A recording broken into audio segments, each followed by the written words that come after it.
Aaron Donald, Will Clark, Greg McGee, Tyreek Jarrett, Jelani Fields, Terry Swanson, Damar Hamlin, Dane Jackson. If I see it, I'm gonna do it. I'm gonna try to accomplish it. Yes, it's like a burning something inside of you like, man, this ain't for me. It's that in your head, you're like, I gotta get to it. I'm gonna get it, no matter what. I mean, being part of a team, I knew what it took to work as a team and to move certain ways. Played college basketball, came home, bought a house, played in these under 30 leagues hooping, and I'm like, man, I'm gonna get into training. So I started doing my research. A lot of stuff that comes with me, I'll start seeing it, and I'll do my research and ponder on it. You know, I mean, it might be a couple months, a year, and then once I figure it out, then I attack it. And then I end up putting the application in at Bally's. So I was working in the Pittsburgh public schools during the day and then going to Bally's in the evening and training, got certification.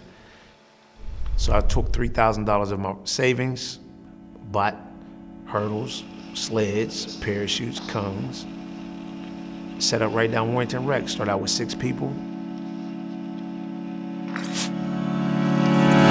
Power activated. People used to drive past, what are they doing with them garbage bags on their back, which was parachutes? Why they doing this footwork stuff and this cone stuff? Let me see you try. Moved into 10 to 12. Hustle, baby, hustle. And then we was outside, got up to 20 to 30. In the winters, I was at Carrick. So I would do Carrick when it got cold, Monday, Wednesday. College kids would come on, we get 50 to 70 in a gym. That's how I came up with all these different stations and improvising it.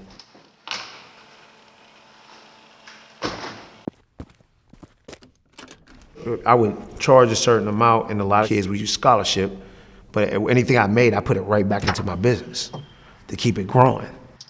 I was going from Carrick to Alderdice. This is all out of the back of a pickup truck.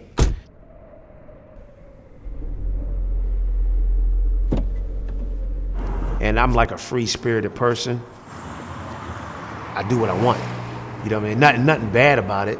But I was like, man, me doing this one-on-one stuff at a corporation, that ain't for me. It even got to the point when I was working in the school system where, you know, I would come late all the time because I was training 10 o'clock, you know what I mean? And then I was training in the morning, training that. And, you know, that's why I was like, man, this ain't for me. You know, because I was doing more in the community, affecting more lives in my own business than I was even working in the school system. People ain't really willing to put in the time and the work to get there. I sacrificed a lot. I lost 2 houses doing this. Because I was putting money in equipment, and I would always get a new kid, and when new kids would come, I'd take money and put it into equipment, because every time one would come, they bring 10 more. I figured out a formula in that training to set the stations up and different things like that that will work over time. So even being in the gyms, I couldn't bring sleds in the gym, so that's why I tied the 2 rubber bands together, and it creates resistance. Many times, this was told to me, but I ain't gonna work. You gotta watch what you're doing. I kept pushing. Just like I push these athletes, sometimes I get on their nerves, but I'm pushing them to the limit. It's my purpose. This is what I've been put on earth for. Every time that I would feel like a certain way, like, dang, guess what? A dude like Aaron would be Rookie of the Year. I always had, I'm a win attitude. You see what I'm saying? Like, and even if I do lose, I'm coming back and I'm going to another level. I wrote down training over 100 kids at once.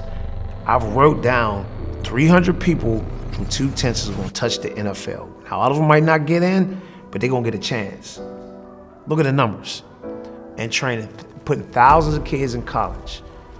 All that has happened. The last thing on my list that I wrote is getting my own training facility. And that's, in the moments, that's gonna happen. So I never doubted nothing.